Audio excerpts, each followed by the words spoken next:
বিদেশ থেকে ভোজ্য তেলের আমদানি নির্ভরতা কমিয়ে আনতে ফরিদপুরের চরাঞ্চলের এক ফসলি জমিতে ক্রমেই বাড়ছে সরিষার আবাদ। স্বল্প খরচে অধিক লাভজনক হয় দিন দিন সরিষার আবাদে ঝুঁকছেন এই অঞ্চলের কৃষকেরা। গত বছর সরিষার বাজার দর ভালো পায় এবছর লক্ষ্যমাত্রা ছাড়িয়েছে উচ্চ ফলনশীল জাতের সরিষার আবাদ। তবে মৌসুমের শুরুতেই সারের দাম বৃদ্ধি পাওয়ায় সরিষা আবাদে হিমশিম খেতে হচ্ছে কৃষকদের। গেল বছর সরিষা বিক্রি করে বেশ লাভ করেছেন এই অঞ্চলের কৃষকেরা। তাছাড়া সরিষার তেলের চাহিদা বৃদ্ধি পাওয়ায় চরাঞ্চলের কৃষকরা সরিষা আবাদে বেশ আগ্রহী হয়ে উঠেছেন। চরাঞ্চলের জমি থেকে পানি নেমে যাওয়ার সাথে সাথে চলতি মৌসুমে জেলায় উচ্চ ফলনশীল জাতের বিনা ৪, ৯, ১০, ১১ বাড়ি জাতের সরিষা, টরি জাতের ও রাই ৫ সরিষার আবাদ করেছেন কৃষকেরা।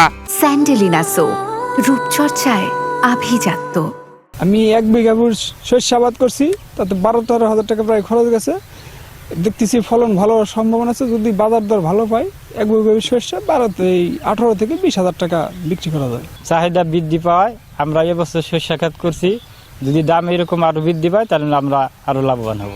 তবে মৌসুমের শুরুতেই সরিষার দাম বৃদ্ধি পাওয়া সহ উৎপাদন খরচ বেড়ে যাওয়ায় কিছুটা হলেও কপালে চিন্তার ভাঁজ পড়েছে কৃষকদের। আর দাম বাড়তি দিয়ে সরিষা ক্ষেত করে জিত পেতেছি না, কিন্তু কমাইলে পারে আমার একটু সুবিধা পেতাম।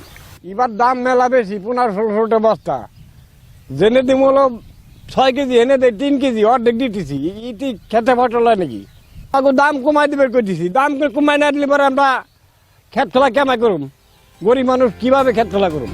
সরিষার ফলন বৃদ্ধিতে জমিতে অতিরিক্ত সার ব্যবহার না করার পরামর্শ সহ সকল ধরনের সহযোগিতা করা হচ্ছে বলে জানান উপজেলার এই কৃষি কর্মকর্তা। খুবই খুশি হবেন যে গত ৫ বছর ট্রেন্ড যদি আমরা ধরি, আমাদের ফরিদপুর সদর উপজেলায় সরিষার উৎপাদন দিন দিন বাড়ছে এবং সেটা যদি বলে আজ থেকে ৪ বছর আগে যা ছিল তার প্রায় দ্বিগুণেরও বেশি। এখন সরিষার তেল গুণে মানে অনেক ভালো এবং আমাদের কৃষকরা আস্তে আস্তে এটাতে অভ্যস্ত হচ্ছে। এবং আরো উত্তম বিষয় হচ্ছে সরিষা চাষ করতে একেবারেই ন্যূনত পরিমাণে সার লাগে, যেটা নেই বললেই চলে। এবং কেউ যদি অধিক পরিমাণে সার ব্যবহারও করতে চায়, বিশেষ করে ইউরিয়া সার কিংবা ডিএপি সার যদি অতিরিক্ত ব্যবহার করতে চায়, সেক্ষেত্রে তেলের পার্সেন্টেজ কমে যায়। ফরিদপুর জেলায় এবছর ১৪,৪৬৩ হেক্টর জমিতে সরিষার আবাদ করা হয়েছে, যা থেকে প্রায় ২১ মেট্রিক টন সরিষা উৎপাদিত হবে বলে আশা কৃষি বিভাগের। নয়ন বিশ্বাস, বাংলাদেশ প্রতিদিন।